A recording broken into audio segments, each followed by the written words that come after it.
My fellow Americans, 4 years ago, we launched a great national effort to rebuild our country, to renew its spirit, and to restore the allegiance of this government to its citizens.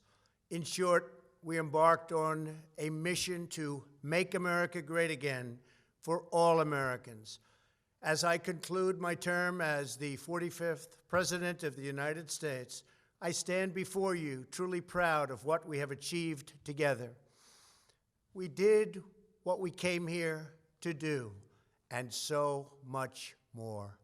This week, we inaugurate a new administration and pray for its success in keeping America safe and prosperous. We extend our best wishes, and we also want them to have luck, a very important word. I'd like to begin by thanking just a few of the amazing people who made our remarkable journey possible. First, let me express my overwhelming gratitude for the love and support of our spectacular First Lady, Melania. Let me also share my deepest appreciation to my daughter Ivanka, my son-in-law Jared, and to Barron, Don, Eric, Tiffany, and Lara. You fill my world with light and with joy. I also want to thank Vice President Mike Pence, his wonderful wife Karen, and the entire Pence family. Thank you as well to my Chief of Staff, Mark Meadows, the dedicated members of the White House staff, and the Cabinet, and all of the incredible people across our administration who poured out their heart and soul to fight for America. I also want to take a moment to thank a truly exceptional group of people, the United States Secret Service. My family and I will forever be in your debt.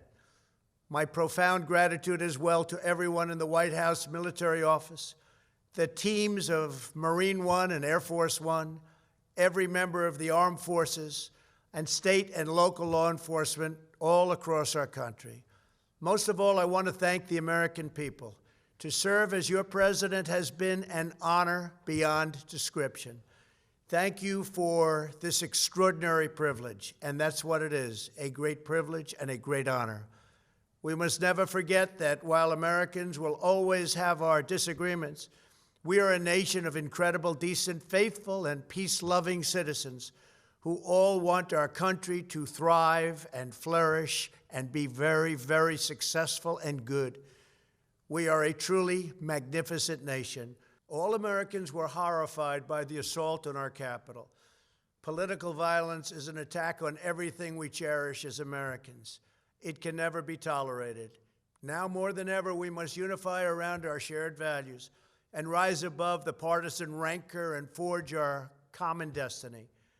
4 years ago, I came to Washington as the only true outsider ever to win the presidency. I had not spent my career as a politician, but as a builder looking at open skylines and imagining infinite possibilities. I ran for president because I knew there were towering new summits for America just waiting to be scaled. I knew the potential for our nation was boundless as long as we put America first. So I left behind my former life and stepped into a very difficult arena, but an arena nevertheless with all sorts of potential if properly done. America had given me so much, and I wanted to give something back. Together with millions of hardworking patriots across this land, we built the greatest political movement in the history of our country. We also built the greatest economy in the history of the world. It was about America first because we all wanted to make America great again. We restored the principle that a nation exists to serve its citizens. Our agenda was not about right or left. It wasn't about Republican or Democrat, but about the good of a nation, and that means the whole nation. With the support and prayers of the American people, we achieved more than anyone thought possible. Nobody thought we could even come close. We passed the largest package of tax cuts and reforms in American history. We slashed more job-killing regulations than any administration had ever done before. We fixed our broken trade deals, withdrew from the horrible Trans-Pacific Partnership and the impossible Paris Climate Accord, renegotiated the one-sided South Korea deal, and we replaced NAFTA with the groundbreaking USMCA. That's Mexico and Canada, a deal that's worked out very, very well. Also, and very importantly, we imposed historic and monumental tariffs on China, made a great new deal with China. But before the ink was even dry, we and the whole world got hit with the China virus. Our trade relationship was rapidly changing. Billions and billions of dollars were pouring into the U.S., but the virus forced us to go in a different direction. The whole world suffered, but America outperformed other countries economically because of our incredible economy and the economy that we built. Without the foundations and footings, it wouldn't have worked out this way. We wouldn't have some of the best numbers we've ever had. We also unlocked our energy resources and became the world's #1 producer of oil and natural gas, by far. Powered by these policies, we built the greatest economy in the history of the world. We reignited America's job creation and achieved record low unemployment for African Americans, Hispanic Americans, Asian Americans, women, almost everyone. Income soared, wages boomed, the American dream was restored, and millions were lifted from poverty in just a few short years. It was a miracle. The stock market set one record after another, with 148 stock market highs during this short period of time, and boosted the retirements and pensions of hardworking citizens all across our nation. 401ks are at a level they've never been at before. We've never seen numbers like we've seen, and that's before the pandemic and after the pandemic. We rebuilt the American manufacturing base, opened up thousands of new factories, and brought back the beautiful phrase, "Made in the USA." To make life better for working families, we doubled the child tax credit and signed the largest ever expansion of funding for child care and development. We joined with the private sector to secure commitments to train more than 16 million American workers for the jobs of tomorrow. When our nation was hit with the terrible pandemic, we produced not one, but 2 vaccines with record-breaking speed, and more will quickly follow. They said it couldn't be done, but we did it. They called it a medical miracle, and that's what they're calling it right now, a medical miracle. Another administration would have taken 3, 4, 5, maybe even up to 10 years to develop a vaccine. We did it in 9 months. We grieve for every life lost, and we pledge in their memory to wipe out this horrible pandemic once and for all. When the virus took its brutal toll on the world's economy, we launched the fastest economic recovery our country has ever seen. We passed nearly $4 trillion in economic relief, saved or supported over 50 million jobs, and slashed the unemployment rate in half. These are numbers that our country has never seen before. We created choice and transparency in health care, stood up to Big Pharma in so many ways, but especially in our effort to get favored nations clauses added, which will give us the lowest prescription drug prices anywhere in the world.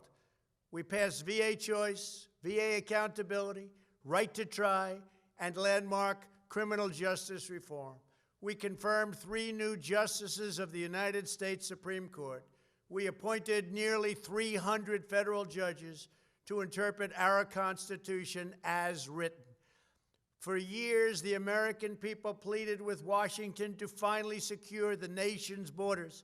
I am pleased to say we answered that plea and achieved the most secure border in U.S. history. We have given our brave border agents and heroic ICE officers the tools they need to do their jobs better than they have ever done before, and to enforce our laws and keep America safe. We proudly leave the next administration with the strongest and most robust border security measures ever put into place. This includes historic agreements with Mexico, Guatemala, Honduras, and El Salvador, along with more than 450 miles of powerful new wall. We restored American strength at home and American leadership abroad. The world respects us again. Please don't lose that respect.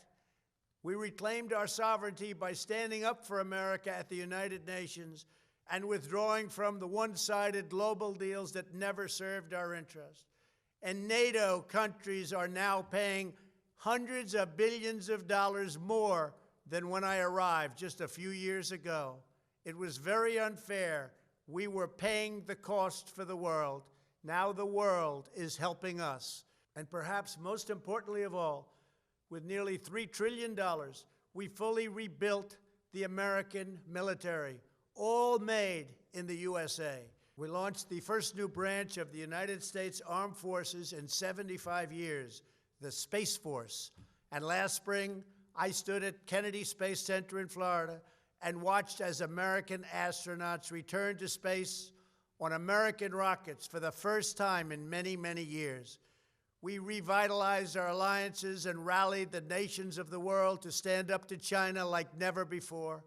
We obliterated the ISIS caliphate and ended the wretched life of its founder and leader, al-Baghdadi. We stood up to the oppressive Iranian regime and killed the world's top terrorist, Iranian butcher Qasem Soleimani. We recognized Jerusalem as the capital of Israel and recognized Israeli sovereignty over the Golan Heights. As a result of our bold diplomacy and principled realism, we achieved a series of historic peace deals in the Middle East. Nobody believed it could happen. The Abraham Accords opened the doors to a future of peace and harmony, not violence and bloodshed. It is the dawn of a new Middle East, and we are bringing our soldiers home. I am especially proud to be the first president in decades who has started no new wars. Above all, we have reasserted the sacred idea that in America, the government answers to the people. Our guiding light, our North Star, our unwavering conviction has been that we are here to serve the noble, everyday citizens of America. Our allegiance is not to the special interests, corporations, or global entities. It's to our children, our citizens, and to our nation itself. As president, my top priority, my constant concern, has always been the best interests of American workers and American families. I did not seek the easiest course. By far, it was actually the most difficult. I did not seek the path that would get the least criticism. I took on the tough battles, the hardest fights, the most difficult choices, because that's what you elected me to do. Your needs were my first and last unyielding focus. This, I hope, will be our greatest legacy. Together, we put the American people back in charge of our country. We restored self-government. We restored the idea that in America, no one is forgotten because everyone matters and everyone has a voice. We fought for the principle that every citizen is entitled to equal dignity, equal treatment, and equal rights, because we are all made equal by God. Everyone is entitled to be treated with respect, to have their voice heard, and to have their government listen. You are loyal to your country, and my administration was always loyal to you. We worked to build a country in which every citizen could find a great job and support their wonderful families. We fought for the communities where every American could be safe and schools where every child could learn. We promoted a culture where our laws would be upheld, our heroes honored, our history preserved, and law-abiding citizens are never taken for granted. Americans should take tremendous satisfaction in all that we have achieved together. It's incredible. Now, as I leave the White House, I have been reflecting on the dangers that threaten the priceless inheritance we all share. As the world's most powerful nation, America faces constant threats and challenges from abroad. But the greatest danger we face is a loss of confidence in ourselves, a loss of confidence in our national greatness. A nation is only as strong as its spirit. We are only as dynamic as our pride. We are only as vibrant as the faith that beats in the hearts of our people. No nation can long thrive that loses faith in its own values, history, and heroes, for these are the very sources of our unity and our vitality. What has always allowed America to prevail and triumph over the great challenges of the past has been an unyielding and unashamed conviction in the nobility of our country and its unique purpose in history. We must never lose this conviction. We must never forsake our belief in America. The key to national greatness lies in sustaining and instilling our shared national identity. That means focusing on what we have in common, the heritage that we all share. At the center of this heritage is also a robust belief in free expression, free speech, and open debate. Only if we forget who we are and how we got here could we ever allow political censorship and blacklisting to take place in America. It's not even thinkable. Shutting down free and open debate violates our core values and most enduring traditions. In America, we don't insist on absolute conformity or enforce rigid orthodoxies and punitive speech codes. We just don't do that. America is not a timid nation of tame souls who need to be sheltered and protected from those with whom we disagree. That's not who we are. It will never be who we are. For nearly 250 years, in the face of every challenge, Americans have always summoned our unmatched courage, confidence, and fierce independence. These are the miraculous traits that once led millions of everyday citizens to set out across a wild continent and carve out a new life in the Great West. It was the same profound love of our God-given freedom that willed our soldiers into battle and our astronauts into space. As I think back on the past 4 years, one image rises in my mind above all others. Whenever I traveled all along the motorcade route, there were thousands and thousands of people. They came out with their families so that they could stand as we passed and proudly wave our great American flag. It never failed to deeply move me. I knew that they did not just come out to show their support of me. They came out to show me their support and love for our country. This is a republic of proud citizens who are united by our common conviction that America is the greatest nation in all of history. We are and must always be a land of hope, of light, and of glory to all the world. This is the precious inheritance that we must safeguard at every single turn. For the past 4 years, I have worked to do just that. From a great hall of Muslim leaders in Riyadh to a great square of Polish people in Warsaw, from the floor of the Korean Assembly to the podium at the United Nations General Assembly, and from the Forbidden City in Beijing to the shadow of Mount Rushmore, I fought for you, I fought for your family, I fought for our country. Above all, I fought for America and all it stands for, and that is safe, strong, proud, and free. Now, as I prepare to hand power over to a new administration at noon on Wednesday, I want you to know that the movement we started is only just beginning. There's never been anything like it. The belief that a nation must serve its citizens will not dwindle, but instead only grow stronger by the day. As long as the American people hold in their hearts deep and devoted love of country, then there is nothing that this nation cannot achieve. Our communities will flourish, our people will be prosperous, our traditions will be cherished, our faith will be strong, and our future will be brighter than ever before. I go from this majestic place with a loyal and joyful heart, an optimistic spirit, and a supreme confidence that for our country and for our children, the best is yet to come. Thank you and farewell. God bless you. God bless the United States of America.